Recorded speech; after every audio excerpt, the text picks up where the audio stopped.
sea el nombre del Señor, hermanos. Hoy vamos a dar esta segunda parte que hemos comenzado a desarrollar el domingo anterior, y es sobre el tema de el nacimiento del Mesías. Algunos le han llamado a lo largo de la historia la Navidad, o la proclamación de la Navidad, la celebración de la Navidad. Y algo muy importante, y es que hay que aclarar, nosotros no celebramos el nacimiento de Cristo. Hermano, eso no existe. Porque Cristo, cuando nació, no lo hace para que nosotros simplemente recordemos, o sería que estamos celebrando su año, ¿cuál? ¿2023? ¿2024? Este es el cumpleaños. No celebramos cumpleaños de Jesús, ni celebramos su nacimiento, simplemente proclamamos. Y de esa forma, si hay una celebración de su nacimiento, es como lo hicieron los ángeles, como lo hicieron los que le rodearon, y era una celebración declarando de que el Hijo de Dios, Dios mismo, se hizo hombre para traer salvación. No podemos poner el nacimiento de Jesús al lado de ningún otro nacimiento, al lado de ningún nacimiento humano. Así que, como estuvimos viendo el domingo anterior, hablamos de la eternidad del Mesías, algo que es sumamente importante a tener en cuenta cuando nosotros estamos hablando de qué niño fue aquel que se encarnó. Antes de encarnarse existía ya, y evidentemente estuvimos hablando de varios argumentos de cómo aquel niño que los ángeles estuvieron adorando y estuvieron alabando era, es y será el Dios fuerte y poderoso. ¿Alguien dice amén? Amén. Así que aquel pesebre tan humilde, tan pobre y considerado tan poco útil, excepto a los campesinos y a los que usaban esto como comedero animal, decía un gran hombre de Dios: en aquel gran pesebre, siendo nada y aparentando nada y valiendo nada, nació aquel que es dueño de todo, y todo le debe rendir honra y gloria a él. ¿De qué vamos a hablar en esta mañana? En esta mañana vamos a hablar de las profecías del nacimiento del Mesías. Y cuando hablamos del término profecía, yo voy a estar hablando básicamente de tres profecías. Hay varias, pero voy a centrarme en tres, y vamos a ver a la luz del Nuevo Testamento la evidencia. En otras palabras, cuando alguien te dice una cosa y no la hace, ¿en qué lo convierte? En mentiroso. Cuando alguien promete algo y no lo cumple, ¿en qué lo convierte? Mentiroso, fanfarrón, informal. Cuando alguien te dice una cosa y hace otra, eso lo convierte en un falso, puede ser un hipócrita. Pero hoy vamos a hablar, ¿cómo? Ajá, es decir, es un mentiroso, es alguien que te dice una cosa y no lo va a hacer. Y de hecho nosotros conocemos mucha gente así, muchos gobernantes así que prometen y que dicen, y este año va a ser mejor, y los ilusos se lo creen, y verán que ahora sí hay que esforzarse, hay que sacrificarse. El único problema en esa oración que lo están diciendo: ustedes tienen que esforzarse, ustedes tienen que sacrificarse. Y eso no debería alarmarnos, porque así son las naciones, así son los gobernantes, así son los que están en poder, que mienten sin vergüenza y descaradamente al pueblo prometiendo cosas que nunca cumplirán. ¿Por qué? Porque lo que le interesa del pueblo es simplemente mantenerlos ahí, más nada. Son gente que lo que le interesa es el poder. Ahora, cuando vamos a la palabra del Señor, vamos a detenernos en estas, como le mencionaba, tres profecías. Pero antes, quiero comenzar con esta pregunta: ¿qué significa profecía? ¿Qué podemos hablar de ese término? Si hablamos de profecía, ¿alguien nos puede ayudar y traer luz? Muy bien, anuncio de algo que va a suceder. De una forma genérica, ese es el significado, aunque cuando vamos a la luz de la Biblia, eso pudiera ser un pronóstico.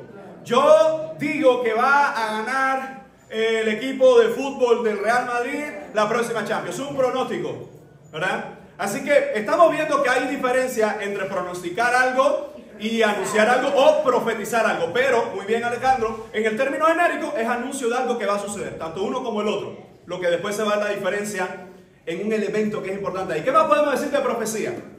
¿Qué más sabemos? ¿Qué más hemos? Va a acontecer en el futuro, pero que de por hecho está. Muy bien. Es algo que va a acontecer en el futuro, pero que va a ocurrir realmente, ¿verdad? No es un pronóstico que puede que sí, puede que no. Cuando hay dos equipos jugando y uno dice, excepto que sea Cuba en la pelota, uno dice, hay pronóstico 50-50, que gana uno o gana el otro, excepto que sea Cuba, todo el mundo sabe que va a perder, ¿verdad? Entonces, si hablamos de profecía, ¿qué más podemos decir de profecía? Del término. A ver, la palabra de Dios da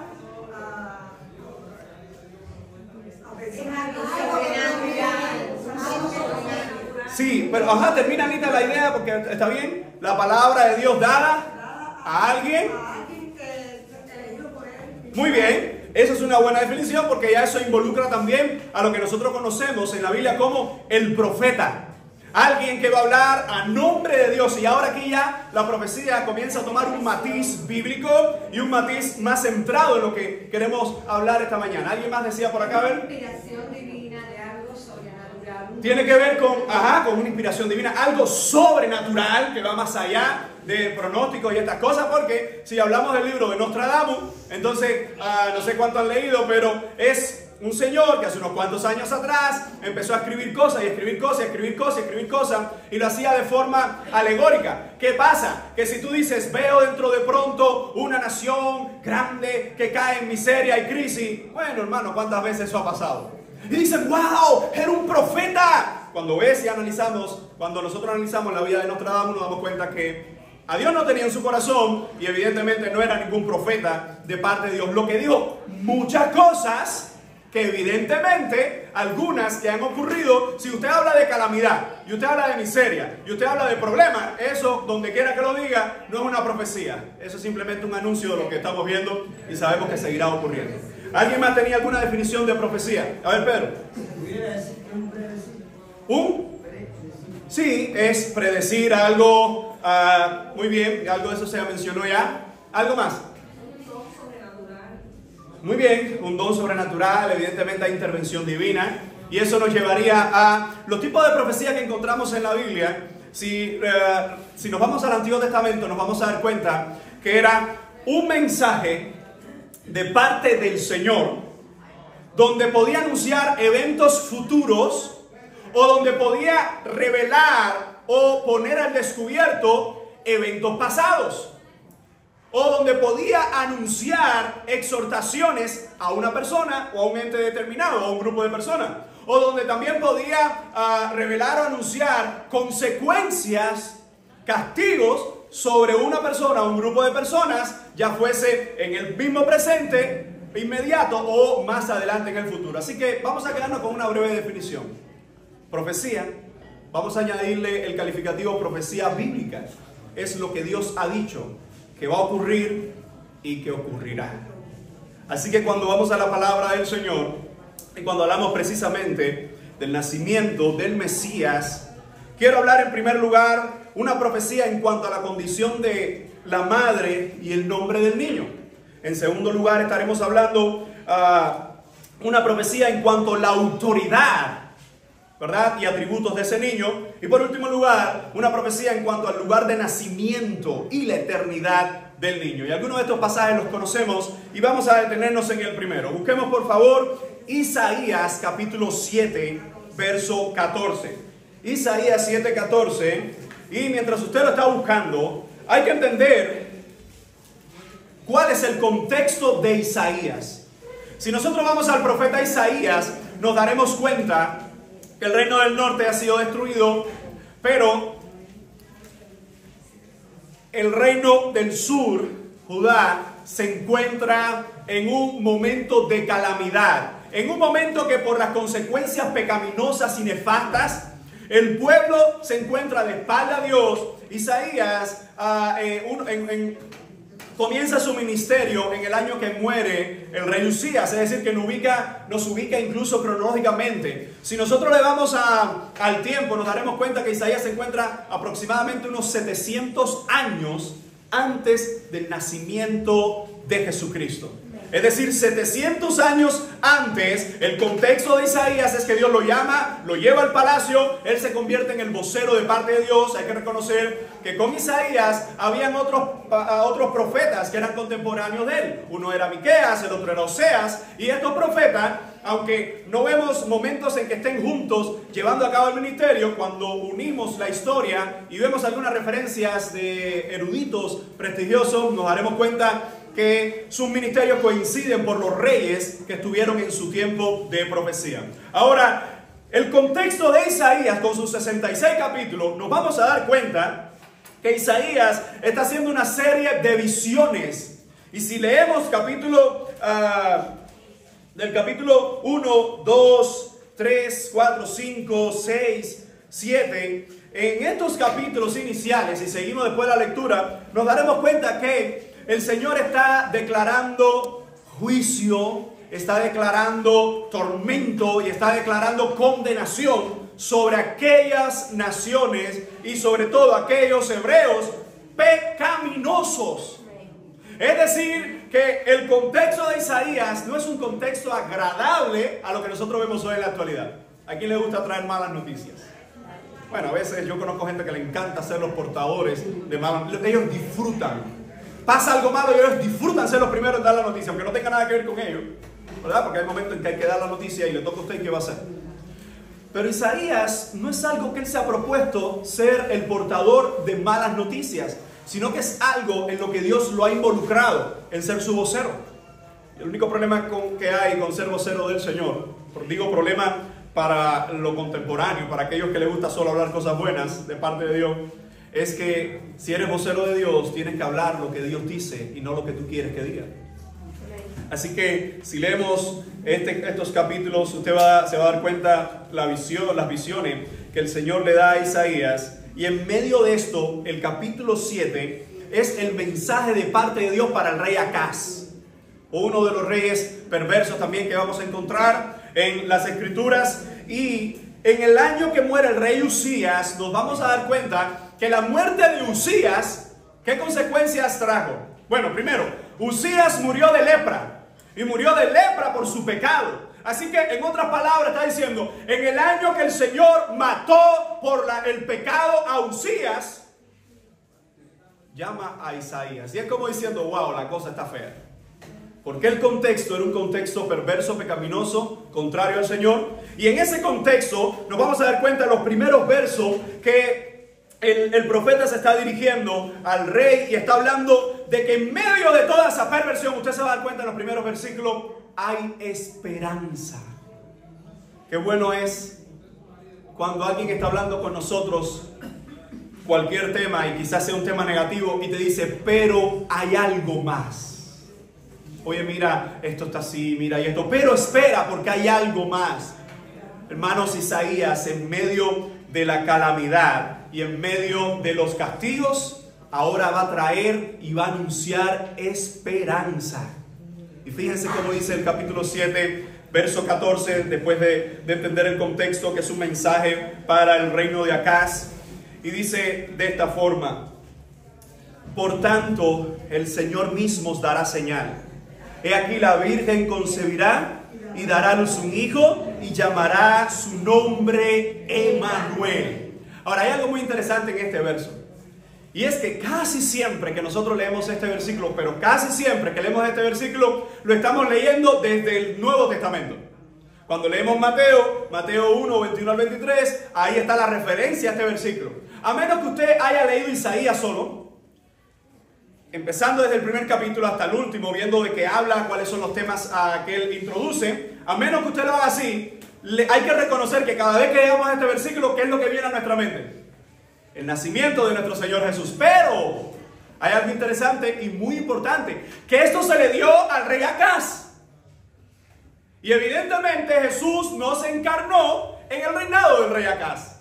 Así que mire, hay tres grandes discusiones sobre quién es ese niño y quién es esa virgen. Ok, vamos a entender, y estamos claros con eso, que la referencia se cumple en Jesucristo.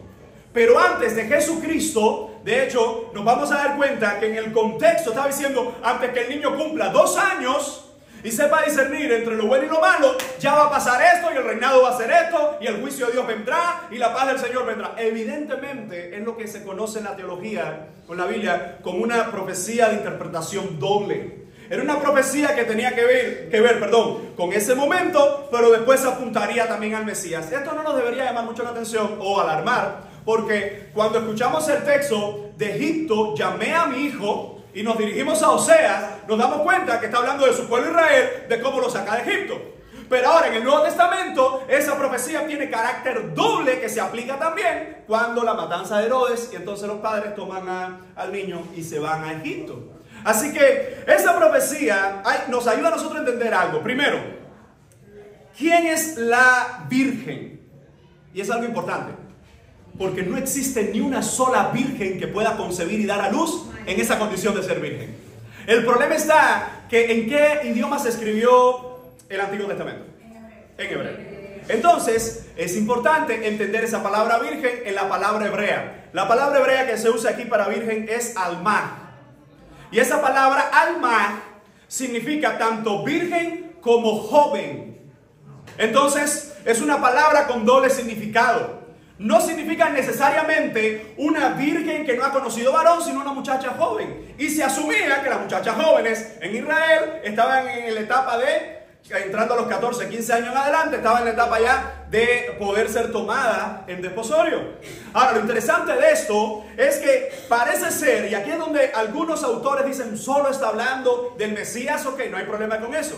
Pero lo cierto es que hay que reconocer también que estaba hablando de un momento puntual en la etapa del reinado de Acaz. E Isaías está dando este mensaje.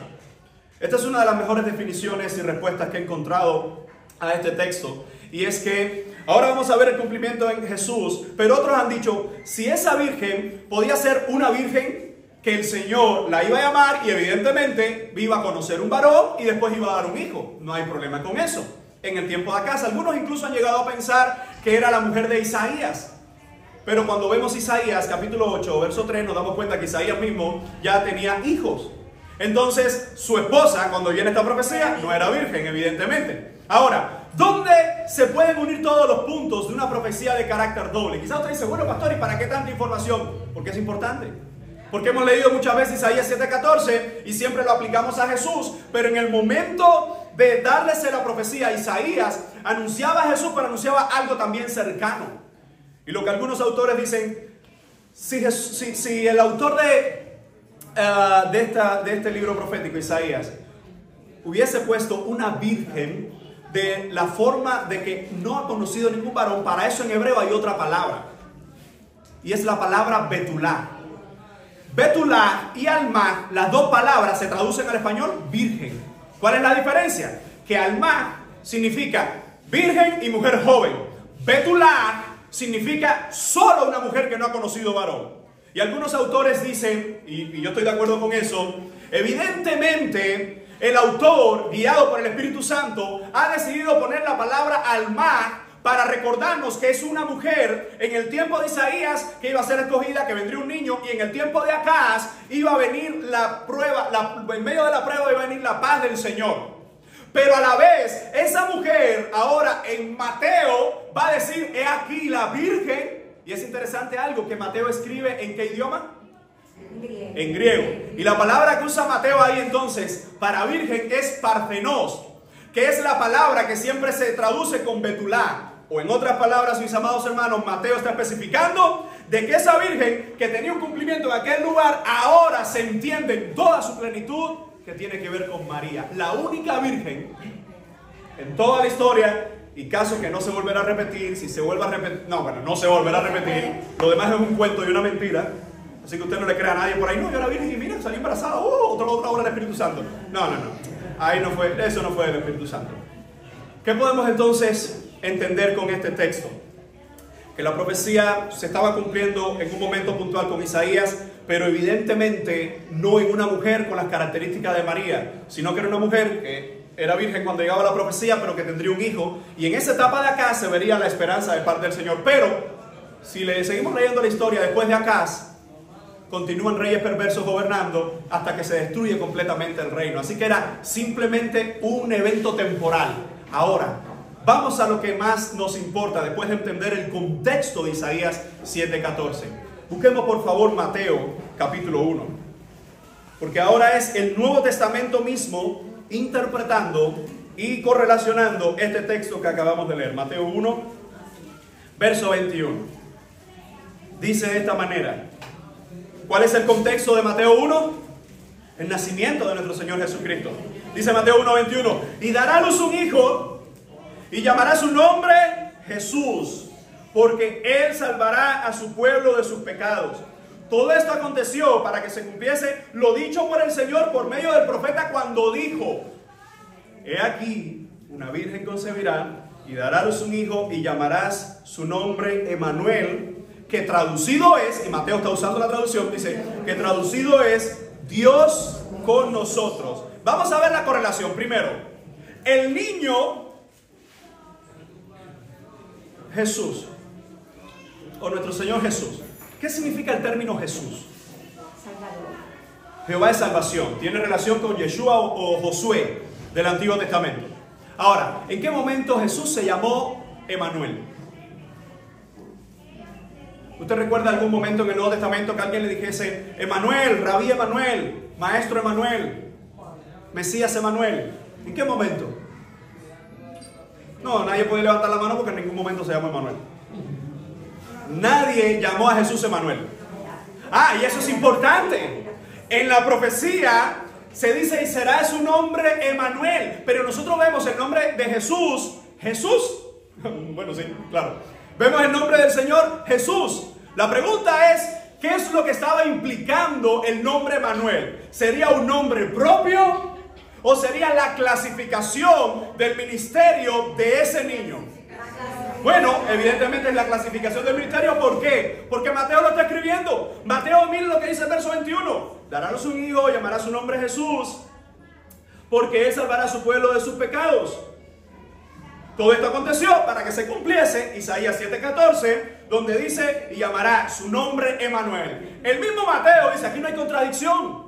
No necesariamente es que al niño le iban a nombrar Emmanuel, pero su ministerio es el ministerio de Emmanuel. Dios vino a nosotros. ¿Qué fue lo que pasó en el Edén, mis amados hermanos?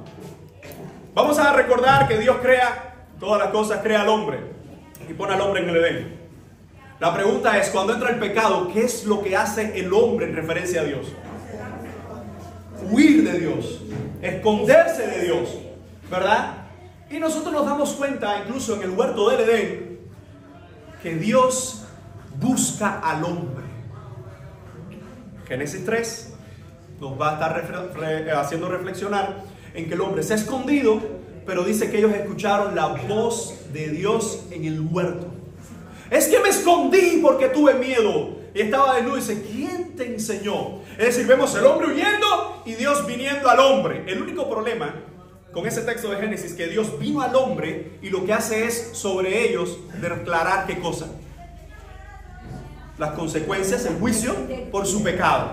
Con la serpiente, con Adán y Eva, ¿verdad? Con toda la humanidad. Ahora, el hombre, por medio de Moisés, ¿qué le da el Señor al pueblo? Para que ellos estén buscando al Señor. La ley. La ley con todos sus mandamientos se la da el Señor a Moisés para que el pueblo, por medio de la ley, busque a Dios. ¿Y qué pasa con el pueblo? Que busca al Señor, pero vamos a ver entonces una historia recurrente de pecado, rebeldía, arrepentimiento, pecado, rebeldía, arrepentimiento. Matan un cordero, el cordero quita los pecados y vuelven a pecar de nuevo, tienen que volver al sacrificio. Y así, tanto es este proceso de pecaminosidad que el hombre evidentemente no puede buscar a Dios. Ahora, tiene la ley para que la ley le indique cómo debe agradar al Señor. Pero incluso en el Antiguo Testamento, esta es una de esas profecías, y hay otras más. Hay algunos comentaristas que resumen, sobre todo en el libro de Isaías. Ayer Nelson predicaba de Isaías también y tocaba otra de las profecías ya referente a su ministerio y a todo lo que iba a hacer Jesús. Pero hay unos diccionarios y algunos comentaristas que encuentran en Isaías 22 referencias proféticas de Jesús. No solo del nacimiento, sino de su ministerio y de diferentes cosas que iba a hacer en cuanto a los hombres. Ahora, lo que es muy interesante acá, mis amados hermanos, es que cuando nosotros nos damos cuenta que Isaías está escribiendo esta profecía y que ahora entendemos que el nombre de Jesús, su nombre profético, su nombre ministerial es Emanuel, y se entiende que no hay contraposición en que su nombre propio fuera Jesús, Jehová es salvación, y Emanuel es la referencia a cómo se le llamaría en cuanto Él, y por medio de Él, vino Dios de nuevo a nosotros. Mis amados hermanos, no podemos olvidar eso en el nacimiento de Cristo. Si nos quedamos en la bobería religiosa, ay, qué bonito el niño, a mí me encanta esta etapa, porque pongo el arbolito, sí, está bien, eso es un adorno, pero ese no es la esencia de la Navidad. ¡Wow! ¡Qué increíble! Y mira cómo le adoraron. Recuerda, el hombre no podía ir a Dios, y Dios ahora viene al hombre, hecho Dios hombre. Hermanos, ese es el milagro de la Navidad. Ese es el milagro del acontecimiento, la encarnación del Hijo de Dios. Y el nombre ministerial, o el nombre que hace referencia a lo que Él venía a hacer, es Dios vino a nosotros. Dios está con nosotros. Es imposible que yo pueda estar con Dios, pero ahora entiendo que Dios sí puede venir a mí. Mis amados hermanos, esa es la salvación. La salvación es que no importa cuánto tú hagas por llegar a Dios, sino que lo importante es cuánto hizo Dios en la cruz del Calvario. Por eso, bueno, me encanta, porque los jóvenes hicieron esta representación acá atrás y dejaron la cruz. Me encanta esa cruz en esa escena de la Navidad, porque ese pesebre estaba apuntando a aquella cruz, mi amado hermano. No puede haber una muerte del Hijo de Dios en la cruz si no hay una encarnación divina. ¿Se da cuenta entonces cuál es la importancia de este evento, verdad?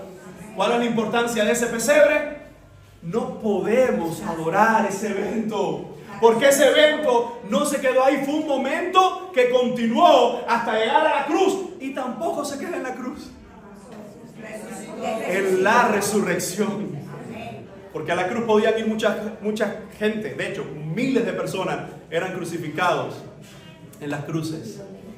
Así que Isaías nos está diciendo, he aquí la Virgen concebirá, y ya apuntando hacia la mujer, nos damos cuenta, mis amados hermanos, que esto es un milagro. Que solo puede ser un milagro. Y alguien dice, no, es imposible que una mujer pueda quedar, porque entonces ¿dónde fue el espermatozoide? ¿Y cómo se va a formar el embrión si faltan los cromosomas del hombre y todas estas cosas? Y muchos están olvidando de quién es el que diseñó cómo se concebían los niños.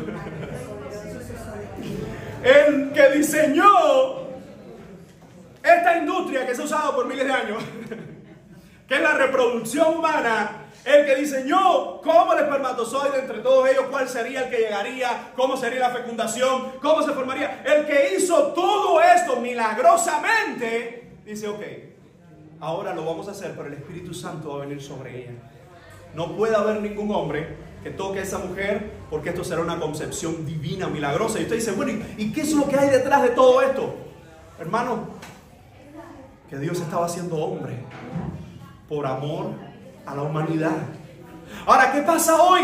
Que hoy hay tanta gente que le da la espalda a Dios. Hoy hay tanta gente que rechaza a Dios. Y hoy hay tanta gente que viene a las iglesias y no es cristiano nada. Hay tanta gente que viene a las congregaciones que usted lo ve, yo llevo 30 años, llevo 15 años, llevo 5 años en el evangelio, y sus mentiras son falsas. ¿Por qué? Porque en su corazón no está Emanuel. Ellos se acercarán a Dios, imitarán a Dios, hablarán de Dios, pero no hay un Emanuel en su vida. El Emanuel en nuestras vidas, el Dios en nosotros, solo ocurre por medio del sacrificio de su Hijo amado. Mis amados hermanos, lo que está ocurriendo con esta profecía es que aquel niño llamado Emanuel, que ahora Mateo está citando, dice, todo esto aconteció para que se cumpliese lo dicho por el Señor por medio del profeta. Lo que Dios promete, Él lo cumple, mi amado hermano. Y si cumplió 700 años antes, advirtió, prometió que vendría un niño diferente a todos los demás. Que evidentemente ese en el tiempo de Acaz que nació era un niño en un ambiente temporal, pero la profecía más bien estaba apuntando en su cabalidad a Jesús. La pregunta es, ¿por qué tú te olvidas de las promesas del Señor? ¿Por qué cuando llega la enfermedad? ¿Por qué cuando vienen los momentos más difíciles, tú y yo nos olvidamos de las promesas de Dios? Ahora hay un carácter doble. Porque si la definición teológica es, Dios todo lo que promete lo cumple. Sí. Lo bueno, pero también lo malo.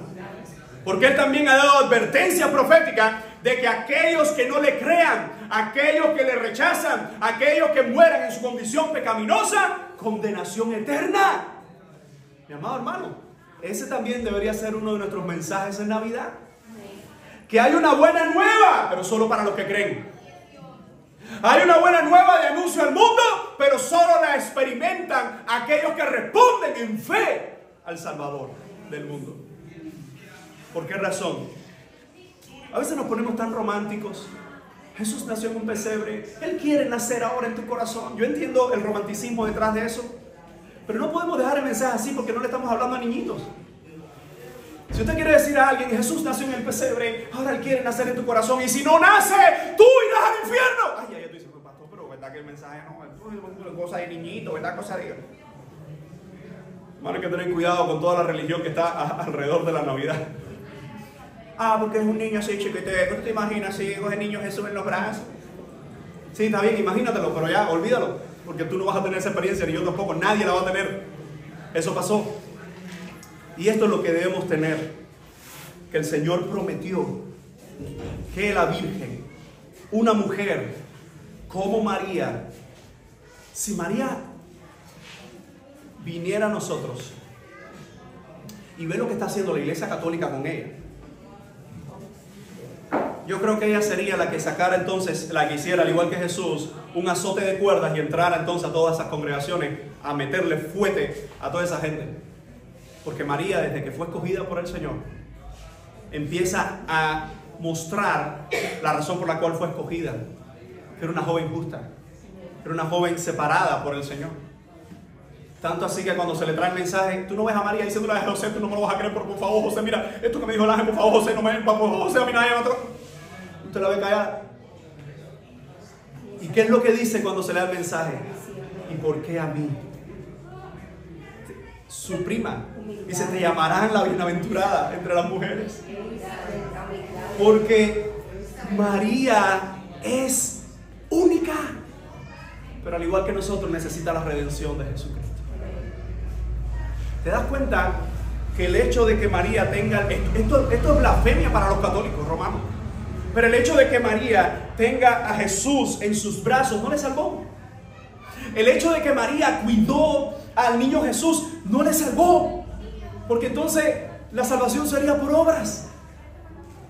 Así que cuando vemos esto nos damos cuenta que Jesús incluso en aquella cruz le dice al discípulo amado, es ahí tu madre, quédate con ella por favor. Eso no significa que María fue importante para el Señor. Eso no significa que María fue una mujer privilegiada, pero ella tuvo que creer. Ella necesitaba creer. Tanto así que después vemos a María, vemos a los medios hermanos de Jesús, los vemos como seguidores y discípulos también. Así que, mis amados hermanos, tenemos que tener esto en mente. Es una mujer privilegiada, es una mujer única, pero ella no puede ser adorada, ni quería ser adorada. Tanto así, recuerda que en algún momento, disculpen, iniciando el ministerio, ella le dice, no, ahí está Jesús, pídanle a Él.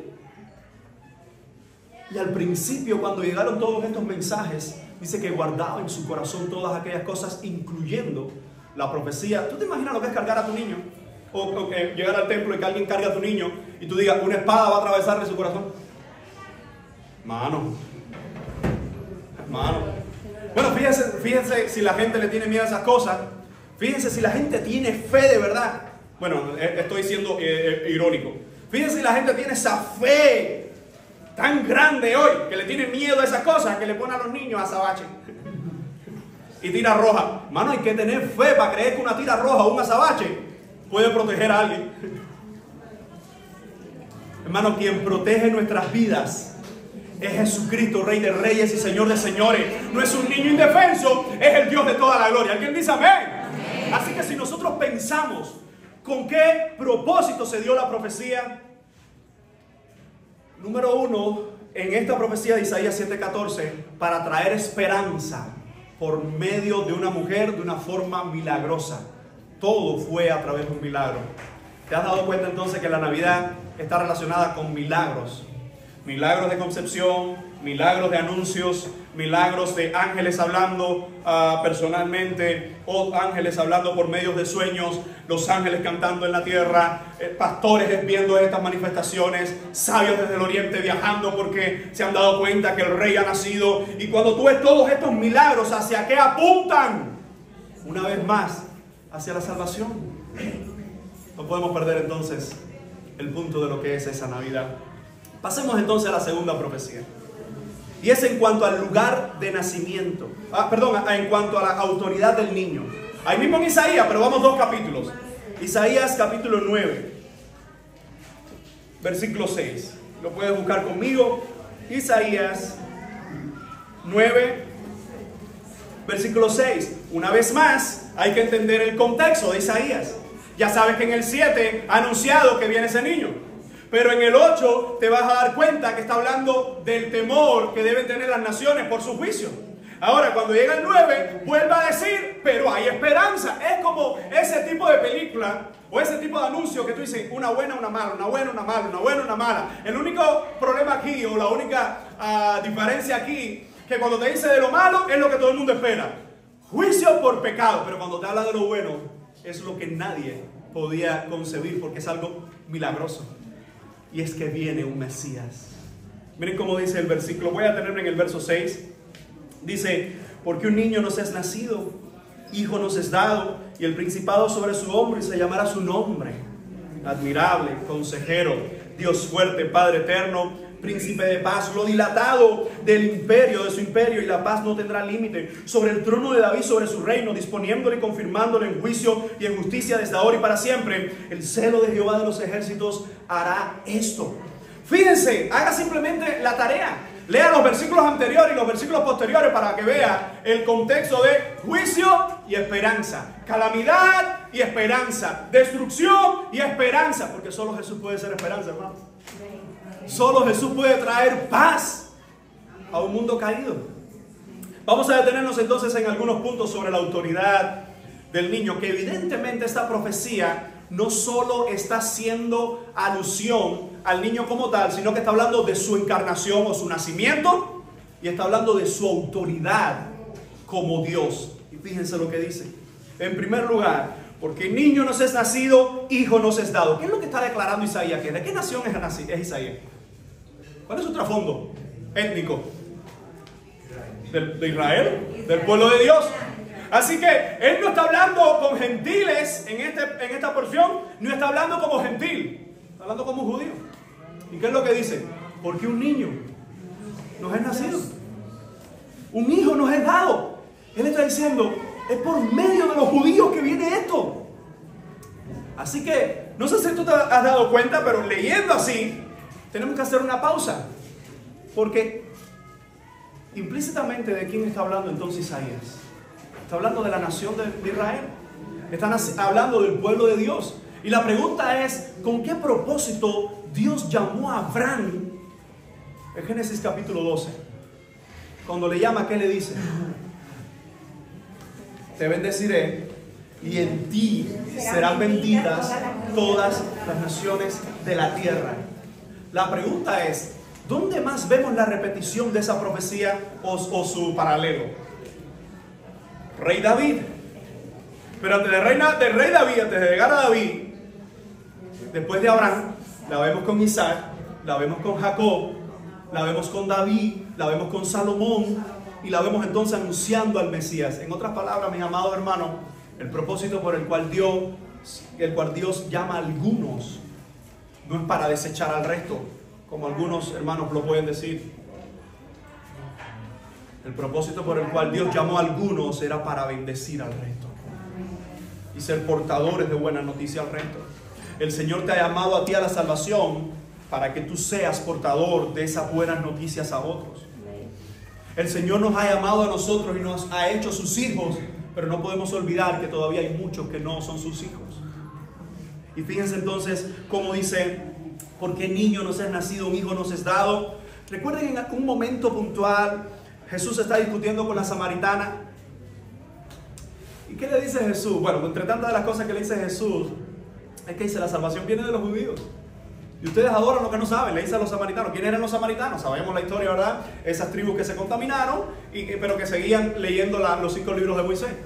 Entonces, cuando nosotros vemos este llamado de parte del Señor a Abraham, y ese llamado que sucede a los patriarcas y que viene hasta la genealogía misma que nos muestra Mateo y Lucas de Jesucristo, nos damos cuenta de que el Señor llamó al pueblo de Israel para bendecirnos a nosotros por medio de Cristo, y Cristo vino por medio de esa nación. Y fíjense cómo dice, y se llamará su nombre, dice, el principado sobre su hombro, es decir, su autoridad, su soberanía, su poder es único, porque estamos hablando de Dios. Y fíjense cómo dice, y se llamará su nombre admirable. Quiero hacer una nota aclaratoria aquí. Cuando usted llega al hebreo, se va a dar cuenta que estos dos términos están juntos. Tanto así que la Biblia de las Américas toma, y la Nueva Biblia de las Américas y otras versiones más actualizadas, toman y dice admirable consejero. Eso no cambia ninguna doctrina, ¿ok? Pero lo que está diciendo, admirable consejero, su calificativo de admirable es que no cualquiera puede ser admirable, descrito por Dios. Voy a aclarar rápidamente eso. Usted puede admirar a quien usted quiera. El hombre puede admirar a quien le dé el deseo, y los hombres pueden exigir admiración de ellos, de que sea. Pero que Dios mismo esté hablando, que viene alguien, que Dios mismo está diciendo que será su nombre admirable. Dice, bueno, ya estos son ligas independientes. No, las mayores no son independientes, eso es único. Porque está diciendo que este sería el admirable consejero. Mis amados hermanos, ¿acaso es Dios digno de toda nuestra admiración y adoración y devoción? Dice admirable consejero. La cuestión de los consejos es que todos nosotros necesitamos consejo. Toda persona necesita consejo. Y lo más triste son los que escuchan y no aceptan los consejos. Lo más doloroso, porque uno siempre trata de requerir a los jóvenes y trata de disciplinarlos, porque no escuchan consejos. No, si los escuchan, lo que no les hacen caso. Mis amados hermanos, pero nos está diciendo la palabra del Señor que nuestro Cristo, Él es el admirable consejero entre todos. La pregunta es, ¿por medio de qué o de quién nosotros tenemos acceso a los consejos del Señor? Amados hermanos, su palabra. Para eso el Señor nos dejó sus 66 libros. ¿Te has preguntado alguna vez, oye, no sé qué hacer en esta situación? Oye, ¿qué puedo hacer para agradar a Dios en esta situación? Y la pregunta es, ¿qué dice la Biblia?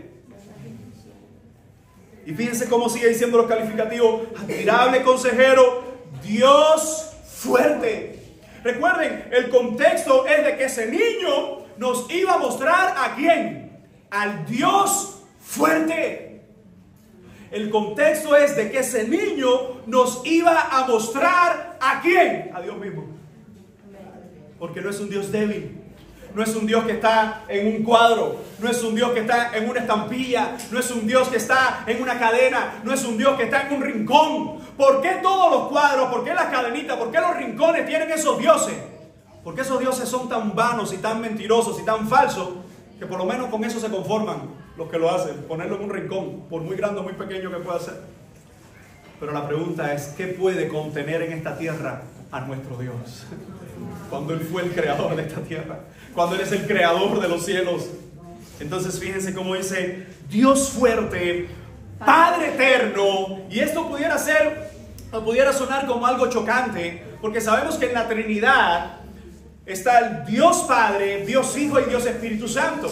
Ahora, cuando se habla del Dios Hijo, sabemos que a la primera persona de la Trinidad se le llama el Padre, y que al Hijo se le llama el Hijo, ¿verdad? Pero dice este calificativo que Él también sería el Padre eterno. Evidentemente lo que está en la mente de Isaías no es confundir a la audiencia por medio de este calificativo, sino recordarle a la audiencia que es por medio de este Hijo que se tiene acceso al Padre. Y cuando se habla de un Padre eterno, es de ese término genérico que habla de que Él es el protector por encima de todas las cosas y de todos los tiempos y todas las circunstancias para los suyos. Alguien puede decir amén. Ese es mi Cristo. Ese es mi Cristo. Y fíjense cómo dice: Padre eterno, príncipe de paz. Aquel que trae la paz diferente a como la da el mundo. Aquel que trae la paz en medio de la guerra. Hermanos, la pregunta que nos compete en esta mañana ¿es Jesucristo la paz de nuestras almas? Amén. Mis amados hermanos, pasemos lo que pasemos, atravesemos la prueba que estemos pasando, la crisis o el desierto que estemos caminando hoy, recuerda quién es tu paz. Amén. Hermano, eso no es una palabra bonita, eso es una verdad de parte del Señor. Si Él prometió que el niño nacería y el niño nació, ¿acaso no anunció que su nombre sería también príncipe de paz? También lo va a cumplir. Él es nuestra paz. ¿Alguien dice amén? Amén. Fíjense entonces cómo en este texto termina diciendo estos versos: lo dilatado de su imperio y la paz no tendrán límite sobre el trono de David y sobre su reino, disponiéndolo y confirmándolo en juicio y en justicia desde ahora y para siempre. El celo de Jehová de los ejércitos hará esto. En otras palabras, hermanos, ese es el cuño de Jehová de los ejércitos.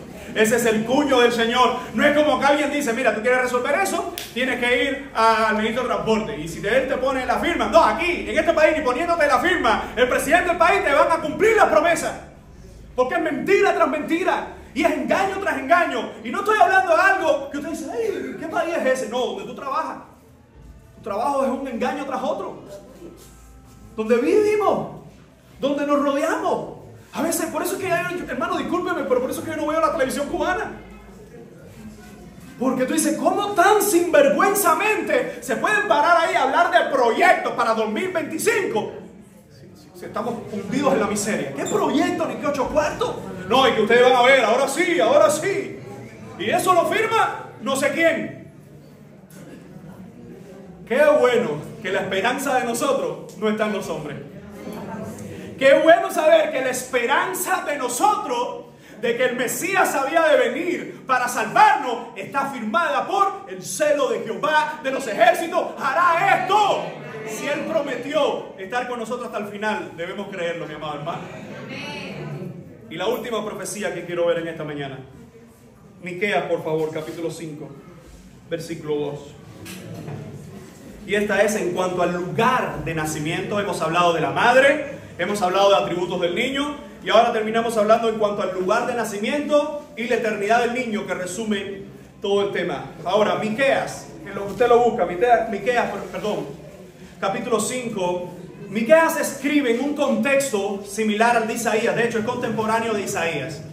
Miqueas está hablando también de calamidades y consecuencias nefastas que vienen sobre el pueblo del Señor por haberse alejado. Pero en medio de esas calamidades y en medio de esas consecuencias nefastas, una vez más Miqueas hace lo que hace Isaías, porque Miqueas está hablando a nombre del mismo Dios que le habla a Isaías. ¿Qué hay en medio de la calamidad? ¿Qué hay en medio de la destrucción y en medio del pecado? Esperanza. Dice Miqueas capítulo 5: pero tú, Belén Efrata, pequeña para estar en las familias de Judá, de ti me saldrá el que será Señor en Israel, y sus salidas son desde el principio, desde los días de la eternidad. Si leemos el capítulo anterior y si leemos desde que empieza Miqueas hasta que termina, vemos aquí que hay una pausa para presentarnos una vez más a ¿quién? A Jesucristo. La pregunta es: ¿alguien recuerda lo que significa Belén? Que es Betlehem. Belén significa casa del pan.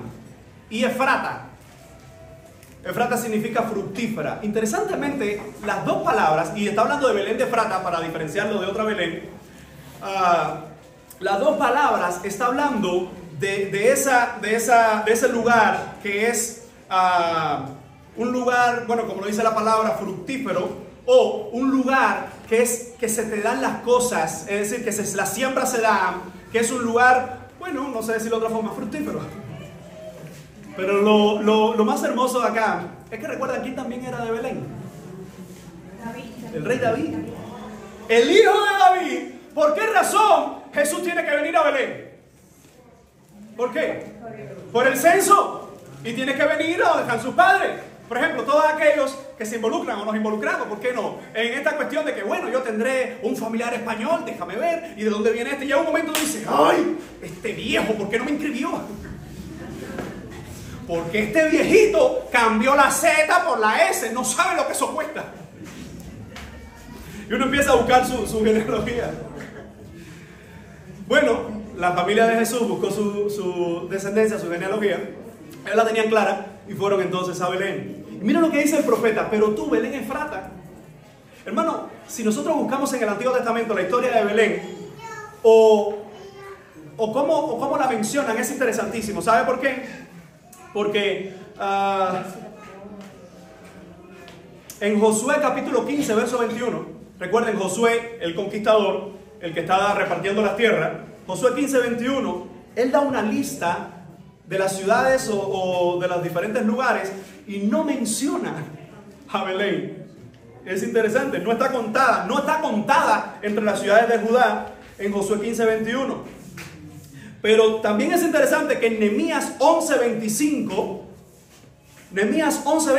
¿qué está haciendo Nehemías? Una vez más está reconstruyendo, ¿verdad?, la casa del Señor, y está reconstruyendo el pueblo, los muros y el templo. Nehemías 11:25 da una lista también, y aquí tampoco se menciona a Belén. Y Belén existía. ¿Por qué razón sabemos que existía? Porque en 2 de Crónicas 11:6, bajo el reinado de Roboam, nosotros vemos que este lugar llegó a ser ciudad. 2 de Crónicas 11:6. Bajo ese reinado llegó a ser ciudad Belén. El problema está que era ciudad, pero la gente no la mencionaba, porque era muy pequeña, era algo insignificante. De hecho, tenemos una antigua canción que dice, oh Aldehuela de Belén. ¿Alguien la recuerda? Oh Aldehuela de Belén. Ese Aldehuela es ese calificativo es una aldeíta tan pequeña. De hecho, algunos hablan de cómo tiene relación el término aldea o aldehuela con que no llega ni a 1000 habitantes. Era un lugar tan pequeño. Pero lo interesante es esto, que el profeta le está diciendo, tú, Belén, que no le está hablando a la tierra, hermano, le está hablando a sus habitantes. Está diciendo, tú, Belén, de ti, dice, pequeña para estar entre las familias de Judá, de ti me saldrá el que será Señor en Israel. Yo compartía, y nuestro hermano Osbel escribió una frase que a mí me gustó tanto, esa frase en estos días. ¿Tú la tienes por ahí? Para que nos la comparta un momentico. Pero era una frase, es algo muy contemporáneo, pero que es tan bonito. Usted sabe que hoy la gente le gusta mucho la farándula, le gusta mucho las luces, le gusta mucho las vistas, los likes, ¿verdad?, los seguidores. Osbel, comparte con nosotros la frase. ¿Cómo dice bueno, yo la parafraseo entonces. Era algo así como, las luces están preparadas, las cámaras también, todos están en el palacio y el rey decidió nacer en un pesebre. Aleluya. Hermano, el Rey de Reyes y Señor de Señores no solo vino una aldehuela, sino que nació de la forma más humilde, pero vino para darnos salvación. ¿Acaso eso no es digno de toda la gloria y toda la honra? ¿Acaso eso no es digno de decir, Señor, gracias? Porque los ángeles te adoraron como un niño, hoy yo te adoro a la diestra del Padre. Los pastores te adoraron como un pequeñito, hoy yo te adoro como el Dios de los cielos y la tierra. ¿Alguien dice amén? Amén. Ahora, ¿dónde encontramos el cumplimiento de esta profecía? Mateo capítulo 2, por favor. Mateo 2:6 dice de esta forma. Mateo 2:6 dice la palabra del Señor: y tú, Belén, de la tierra de Judá, ¿no eres la más pequeña entre los príncipes de Judá? Porque de ti saldrá un guiador que apacentará a mi pueblo Israel. Te voy a hacer una pregunta de estudiante de la Biblia. ¿Quién dijo esto? Sabemos que esto fue dicho por Miquea, pero aquí en este pasaje, ¿quién lo está diciendo? Y te va a explotar el cerebro. ¿Quién está diciendo esto? ¿Quién está diciendo este versículo aquí en este pasaje de Mateo 2? Fíjense cómo dice el verso 5. Ellos le dijeron, hay que saber quiénes son ellos. En Belén de Judea, porque así está escrito por el profeta. Y tú, Belén, de la tierra de Judá, no eres la más pequeña entre los príncipes de Judá, porque de ti saldrá un guiador. Recuerden, el contexto, Jesús ha nacido. ¿Y quién? ¡No! Esa gente. ¿Y dónde lo encontramos? Arriba. Dice, oyendo el rey Herodes, se turbó y toda Jerusalén con él. Y convocado a todos los principales sacerdotes y los escribas del pueblo, les preguntó dónde había de nacer el Cristo. Herodes está como uno de sus días paganos cualquiera. Uno de sus días perversos cualquiera, después de haberse tirado fotos, haber hecho marcha y haber puesto, vamos adelante, porque estamos avanzando y eso les duele. Después de haber hecho todas esas cosas perversas, Herodes está en su palacio y viene alguien diciendo, ¿dónde está el rey? ¿Dónde está el rey que ha nacido? Y dice, ¿cómo que rey? Si el rey soy yo. Que hemos visto su estrella, ha nacido el rey. Y dice, no. A esta altura, después de estos años, me vas a quitar del puesto y mi ganancia. No, espérate. Búsquenme a los que saben ahí de las escrituras, búsquenlos. Y empiezan a buscar a todos los estudios. Oye, corriendo, que el rey se ha vuelto loco porque llegaron una gente con oro, mirra, incienso. Vienen una cantidad de personas ahí a traerle regalos al rey. Y no es él. Y empieza a buscar entre todo el mundo. Pero lo que están buscando ya Jesús nació. ¿Por qué sabemos que ya nació? Porque cuando unimos la historia, estos sabios llegaron tiempo después. De hecho, ya Jesús no estaba en el portal, en el pesebre. Dice que entraron a una casa. Los sabios que se dicen mal llamados reyes magos, porque no hay reyes por ningún lado, y magos tampoco. La palabra mago es sabio, traducida sabio. Estos sabios o estudiosos llegaron meses después del nacimiento. Incluso lo comprobamos cuando Herodes manda a matar a los niños hasta 2 años. Si está recién nacido, ¿por qué hay que subir la parada hasta 2 años? No, ya había transcurrido un tiempo y él dijo, ha pasado un tiempo de 2 años para abajo, sabemos que el niño no llegará a 2 años, mata a todos los niños. Así que viendo esta historia, los principales sacerdotes empiezan a buscar y alguien dice, Miqueas habla de esto.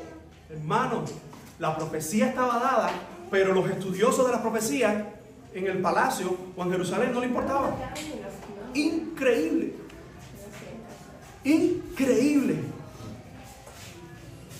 Pero Mateo está citando esta historia por revelación, evidentemente, del Espíritu Santo, y nos está diciendo, aunque el rey nació, aunque los estudiosos no lo esperaban, aún así él vino para dar vida y vida eterna, cumpliendo las profecías, y vino en Belén.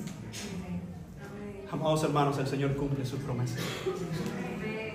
Pero tú, Belén Efrata, pequeña para estar en las familias de Judá, de ti me saldrá el que será Señor en Israel. Y sus salidas son desde el principio, desde los días de la eternidad. Le está diciendo, pero Belén, no te creas mucha cosa, porque en ti no comenzará a existir un niño. En ti comenzará a existir el Dios encarnado, asumiendo naturaleza humana en esa aldea. Mis amados hermanos, Dios cumple lo que promete.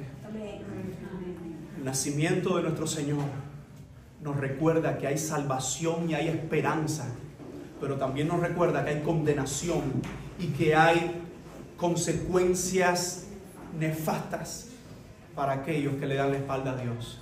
La pregunta es, ¿qué nos recuerda sus profecías? A mí me recuerda que siendo yo pecador, Dios se hizo hombre para que yo como hombre pueda regresar a Dios. Amén. Les invito a orar. Señor, gracias por tu amor, gracias por tu palabra, gracias por Jesucristo y gracias por tu salvación. Si hay alguien en medio nuestro que no te conoce, si hay alguien en medio nuestro que está luchando con tu palabra, rogamos que tu Espíritu Santo convenza su corazón, porque solo tú puedes capacitar y mostrar la verdad de tu evangelio, Señor, para salvación. Permite que alguien en este lugar, sea público o sea en silencio, pero que después lo muestre públicamente, sea salvo por tu evangelio. Y aquellos que somos salvos, ayúdanos a afianzarnos más y más en tu palabra y en tu verdad, recordando que no adoramos al niño, adoramos al Rey de Reyes, que un día se hizo niño. Adoramos a Jesucristo, nuestro Dios y Salvador. Bendecimos tu nombre, oh Padre amado, en el nombre de Cristo Jesús y por medio del Espíritu Santo. Te damos gracias y te decimos amén. Hermanos, Dios